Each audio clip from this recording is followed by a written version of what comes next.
ಅಮಾವಾಸ್ಯೆಯ ದಿನ ಮನೆ ಬಾಗಿಲಿಗೆ ಈ ವಸ್ತು ಕಟ್ಟಿದರೆ ನರದೃಷ್ಟಿ, ಕೆಟ್ಟ ದೃಷ್ಟಿ ನಿವಾರಣೆಯಾಗಿ ಲಕ್ಷ್ಮೀ ದೇವಿಯ ಅನುಗ್ರಹದಿಂದ ಕಡು ಬಡವನು ಶ್ರೀಮಂತನಾಗುತ್ತಾನೆ.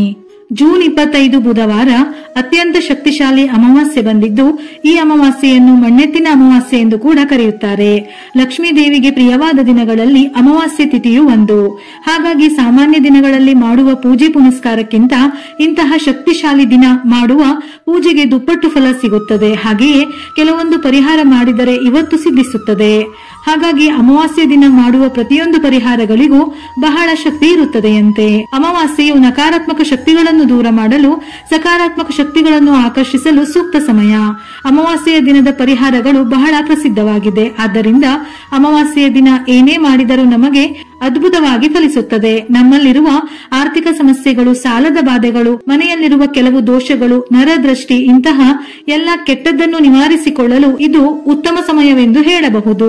ಹಾಗಾಗಿ ಅಮಾವಾಸ್ಯೆಯ ದಿನ ಈ ಒಂದು ಶಕ್ತಿಶಾಲಿ ಪರಿಹಾರ ಮಾಡಿದರೆ ನಿಮಗೆ ಯಾವುದೇ ಸಮಸ್ಯೆಗಳಿದ್ದರೂ ಅದು ಖಂಡಿತ ನಿವಾರಣೆಯಾಗುತ್ತದೆ.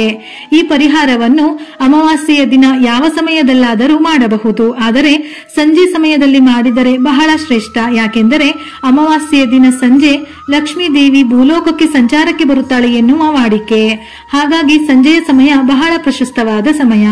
ಈ ಪರಿಹಾರ ಮಾಡುವ ಮೊದಲು ತಲೆ ಸ್ನಾನ ಮಾಡಬೇಕು. ನಂತರ ಒಂದು ಕೆಂಪು ವಸ್ತ್ರವನ್ನು ದೇವರ ಮನೆಯಲ್ಲಿಟ್ಟು ಆ ವಸ್ತ್ರಕ್ಕೆ 4 ಕಪ್ಪು ಕವಡೆ, 1 ಚಮಚದಷ್ಟು ನವಧಾನ್ಯ, ಸಿಪ್ಪೆ ತೆಗೆಯದ 1 ತೆಂಗಿನಕಾಯಿ, 1 ರಿಂದ 2 ಚಮಚದಷ್ಟು ಕಲ್ಲುಪ್ಪು, ಹಸಿರು ಬಣ್ಣದ 5 ಏಲಕ್ಕಿ, 1 ಚಿಟಿಕೆ ಅರಿಶಿನ ಮತ್ತು ಕುಂಕುಮ, ಸ್ವಲ್ಪ ಗುಲಾಬಿ ದಳಗಳನ್ನು ಹಾಕಬೇಕು.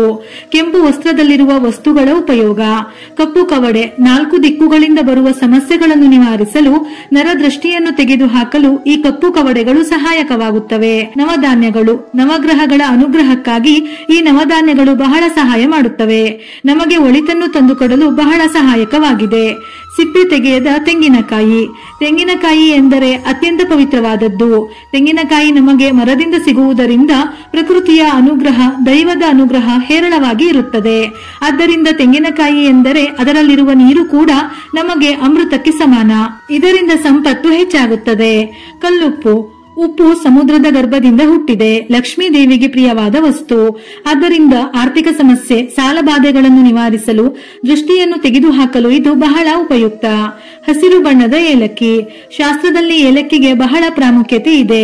ಪೂಜೆಗೂ ಏಲಕ್ಕಿಯನ್ನು ಇಡುತ್ತೇವೆ. ಹಾಗೆಯೇ ಹಣ ಇಡುವ ಜಾಗದಲ್ಲಿ ಪರ್ಸ್ನಲ್ಲಿಯೂ ಇಡುತ್ತೇವೆ.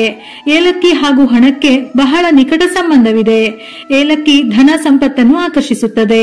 1 ಚಿಟಿಕೆ ಅರಿಶಿನ ಮತ್ತು ಕುಂಕುಮ: ಇವು ಮಂಗಳ ದ್ರವ್ಯಗಳು, ಮುತ್ತೈದೆಯರಿಗೆ ಸಂಬಂಧಿಸಿದ ವಸ್ತುಗಳು. ಅರಿಶಿನ ಶುದ್ಧತೆಯ ಪ್ರತೀಕವಾದರೆ ಕುಂಕುಮ ದೋಷ ನಿವಾರಣೆಯ ಪ್ರತೀಕ. ಸ್ವಲ್ಪ ಗುಲಾಬಿ ದಳಗಳು: ಲಕ್ಷ್ಮೀ ದೇವಿಗೆ ಗುಲಾಬಿ ಪ್ರಿಯ. ಹಾಗಾಗಿ ಈ ವಸ್ತುಗಳನ್ನು ತಪ್ಪದೆ ಉಪಯೋಗಿಸಬೇಕು. ಇದರಲ್ಲಿರುವ ವಸ್ತುಗಳು ಲಕ್ಷ್ಮೀ ದೇವಿಗೆ ಅತ್ಯಂತ ಪ್ರಿಯ ಹಾಗೂ ಪವಿತ್ರ ವಸ್ತುಗಳು. ಮುಖ್ಯವಾಗಿ ಧನಾಕರ್ಷಣೆಯನ್ನು ಹೆಚ್ಚಿಸುವಂತಹ ವಸ್ತುಗಳು. ಹಾಗೆಯೇ ನರದೃಷ್ಟಿಯನ್ನು ನಿವಾರಿಸುತ್ತವೆ. ಆದ್ದರಿಂದ ಈ ಮೂಟೆ ಬಹಳ ಶಕ್ತಿಶಾಲಿ. ಮೇಲೆ ಹೇಳಿದ ಎಲ್ಲಾ ವಸ್ತುಗಳನ್ನು ಕೆಂಪು ಬಟ್ಟೆಯಲ್ಲಿ ಗಂಟು ಕಟ್ಟಿ ದೇವರ ಮನೆಯಲ್ಲಿಟ್ಟು ಈ ಮೂಟೆಗೆ ಅರಿಶಿನ ಕುಂಕುಮವನ್ನು ಹಚ್ಚಿ ದೇವರ ಮನೆಯಲ್ಲಿ ಲಕ್ಷ್ಮೀ ದೇವಿಗೆ ಬೆಲ್ಲವನ್ನು ನೈವೇದ್ಯಕ್ಕೆ ಇಟ್ಟು ತುಪ್ಪದ ದೀಪ ಹಚ್ಚಿ ಆ ಮೂಟೆಗೆ ಸಾಂಬ್ರಾಣಿ ಧೂಪದಿಂದ ಆರತಿ ಮಾಡಿ ಮನೆಯ ಮುಖ್ಯ ಬಾಗಿಲಿಗೆ ಕಟ್ಟಿ. ಈ ರೀತಿ ಮಾಡುವುದರಿಂದ ಆ ಮೂಟೆಗೆ ಇನ್ನೂ ಶಕ್ತಿ ಬರುತ್ತದೆ. ನಂತರ ಮನೆಯ ಹೊಸ್ತಿಲಿಗೆ ದೀಪವನ್ನು ಹಚ್ಚಿ ನಿಮ್ಮಲ್ಲಿರುವ ಎಲ್ಲಾ ಸಮಸ್ಯೆಗಳನ್ನು ಹೇಳಿಕೊಂಡು ನಮಸ್ಕರಿಸಬೇಕು. ಇವುಗಳಿಗೆ ಜಾಸ್ತಿ ಖರ್ಚು ಇರುವುದಿಲ್ಲ. ಪ್ರತಿಯೊಬ್ಬ ಸಾಮಾನ್ಯ ಮನುಷ್ಯನು ಸಹ ಇವುಗಳನ್ನು ತಂದು ಕಟ್ಟಿಕೊಳ್ಳಬಹುದು. ಏಕೆಂದರೆ ನಮ್ಮ ಮೇಲೆ ಕೆಟ್ಟ ಪ್ರಯೋಗಗಳನ್ನು ಮಾಡಿದಾಗ ನಾವು ಬಹಳ ತೊಂದರೆ ಪಡುತ್ತೇವೆ. ಅವೆಲ್ಲವೂ ನಮಗೆ ಗೊತ್ತಿರುವುದಿಲ್ಲ. ಅಂತಹ ಕಷ್ಟಗಳನ್ನು ಅನುಭವಿಸುವುದರ ಬದಲು ಒಮ್ಮೆ ಈ ಶಕ್ತಿಶಾಲಿ ಪರಿಹಾರವನ್ನು ಮಾಡಬಹುದು.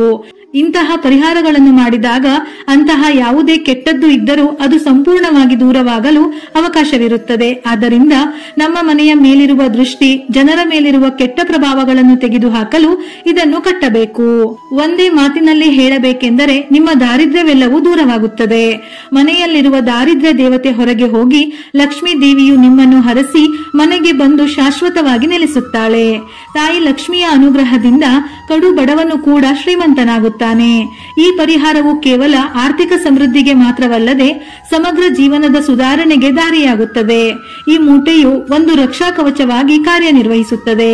ಈ ಮೂಟೆ ಕಟ್ಟಿದ ನಂತರ ಕೆಲವೇ ಕ್ಷಣಗಳಲ್ಲಿ ನಿಮಗೆ ಬದಲಾವಣೆಗಳು ಅರ್ಥವಾಗುತ್ತವೆ. ಮನೆಯಲ್ಲಿ ಮೊದಲು ನಕಾರಾತ್ಮಕವಾಗಿದ್ದ ವಾತಾವರಣವು ಶಾಂತವಾಗಿ ಬದಲಾಗುವುದು, ಸಂತೋಷವಾಗಿರುವುದು, ಗಂಡ ಹೆಂಡತಿಯರ ಮಧ್ಯೆ ಪ್ರೀತಿ ಹೆಚ್ಚಾಗುವುದು, ಸಾಲಗಳು ಸಹ ನಿಧಾನವಾಗಿ ತೀರುವ ಮಾರ್ಗಗಳು ದೊರಕುವುದು, ಸಂಪಾದನೆಯನ್ನು ನೀವು ನಿಧಾನವಾಗಿ ಹೆಚ್ಚಿಸಿಕೊಂಡು ನೀವು ಊಹಿಸದ ಹಣವನ್ನು ಸಹ ನೋಡಿ ಸಂತೋಷ ಪಡಬಹುದು, ಉದ್ಯೋಗವಿಲ್ಲದವರಿಗೆ ಉದ್ಯೋಗ ಸಿಗುತ್ತದೆ, ಸಂತಾನವಿಲ್ಲದವರಿಗೆ ಸಂತಾನ ಪ್ರಾಪ್ತಿಯಾಗುತ್ತದೆ, ಅನಾರೋಗ್ಯ ಸಮಸ್ಯೆಗಳು ಕಡಿಮೆಯಾಗುತ್ತವೆ, ಮದುವೆಯಾಗದವರಿಗೆ ಕಂಕಣ ಭಾಗ್ಯ ಕೂಡಿ ಬರುತ್ತದೆ. ಹೀಗೆ ನಿಮಗೆ ಪ್ರತಿಯೊಂದು ಸಹ ಅನುಕೂಲಕರವಾಗಿ ಬದಲಾಗುತ್ತದೆ. ಯಾರಾದರೂ ನಿಮಗೆ ಹಣ ನೀಡಬೇಕಾದವರು ಕಿರುಕುಳ ನೀಡುತ್ತಿದ್ದರೆ ಅಂತವರು ಸಹ ಕರೆದು ನಿಮ್ಮ ಹಣವನ್ನು ನಿಮಗೆ ತಲುಪಿಸುತ್ತಾರೆ. ಹಾಗೆ ಬರಬೇಕಾದ ಧನವು ಸಹ ಕೈಗೆ ಸಿಗುತ್ತದೆ. ಮನೆಗೆ ಯಾವ ಕೆಟ್ಟ ಕಣ್ಣು ಬಿದ್ದರೂ ಸಂಪೂರ್ಣವಾಗಿ ನಿವಾರಣೆಯಾಗುತ್ತದೆ. ಯಾಕೆಂದರೆ ದೈವವು ಮನಸ್ಸು ಮಾಡಿದರೆ ಅಸಾಧ್ಯವಾದುದು ಯಾವುದೂ ಇರುವುದಿಲ್ಲ. ಹಾಗೆಯೇ ಮನುಷ್ಯರಲ್ಲಿ ಸಹ ದೃಢ ಸಂಕಲ್ಪವಿರಬೇಕು. ಇಂತಹ ನಿಯಮಗಳನ್ನು ಸಹ ಕಡ್ಡಾಯವಾಗಿ ಆಚರಿಸಬೇಕು. ಏಕೆಂದರೆ ನಮಗೆ ನಮ್ಮ ಮನೋಬಲದ ಜೊತೆಗೆ ದೈವ ಬಲವೂ ಸಹ ಜೀವನದಲ್ಲಿ ನಾವು ಉನ್ನತ ಶಿಖರಗಳನ್ನು ಏರಲು ಅವಕಾಶ ನೀಡುತ್ತದೆ. ನಮ್ಮ ಮೇಲೆ ನಮಗೆ ನಂಬಿಕೆ ಇದ್ದರೆ ನಾವು ಮಾಡುವ ಸಣ್ಣ ಸಣ್ಣ ಪರಿಹಾರಗಳು ನಮಗೆ ಎಷ್ಟೋ ದೊಡ್ಡ ಫಲಿತಾಂಶಗಳನ್ನು ನೀಡುತ್ತದೆ. ಈ ಮೂಟೆಯನ್ನು ಮುಂದಿನ ಅಮಾವಾಸ್ಯೆಯ ದಿನ ಬಿಚ್ಚಿ ಅದರಲ್ಲಿರುವ ವಸ್ತುಗಳನ್ನು ಹರಿಯುವ ನೀರಿಗೆ ಅಥವಾ ನಿರ್ಜನ ಪ್ರದೇಶ ಅಂದರೆ ಯಾರು ತುಳಿಯದಿರುವ ಜಾಗಕ್ಕೆ ಹಾಕಬೇಕು. ಆದ್ದರಿಂದ ಅಮಾವಾಸ್ಯೆಯ ದಿನ ತಪ್ಪದೆ ಈ ಪರಿಹಾರವನ್ನು ನೀವು ಮಾಡಿ ಮುಖ್ಯ ದ್ವಾರಕ್ಕೆ ಇದನ್ನು ಕಟ್ಟಿ. ಈ ಶಕ್ತಿಶಾಲಿ ಮೂಟೆ ನಿಮ್ಮ ಜೀವನವನ್ನು ಬದಲಾಯಿಸುತ್ತದೆ. ನೀವು ಸಂತೋಷವಾಗಿ, ಆನಂದವಾಗಿ, ಅಷ್ಟೈಶ್ವರ್ಯಗಳಿಂದ, ಸಿರಿ ಸಂಪತ್ತುಗಳಿಂದ ತುಂಬಿರುವಂತೆ ಈ ಮೂಟೆ ಮಾಡುತ್ತದೆ. ವಿಡಿಯೋ ಇಷ್ಟ ಆಗಿದ್ದಲ್ಲಿ ಮರೆಯದೆ ಲೈಕ್ ಕೊಟ್ಟು ನಿಮ್ಮವರಿಗೆ ಶೇರ್ ಮಾಡಿ. ಇದೇ ರೀತಿಯ ಮನಮುಟ್ಟುವ ಉಪಯುಕ್ತ ಮಾಹಿತಿಗಳಿಗಾಗಿ ಮತ್ತೆ ಭೇಟಿಯಾಗೋಣ.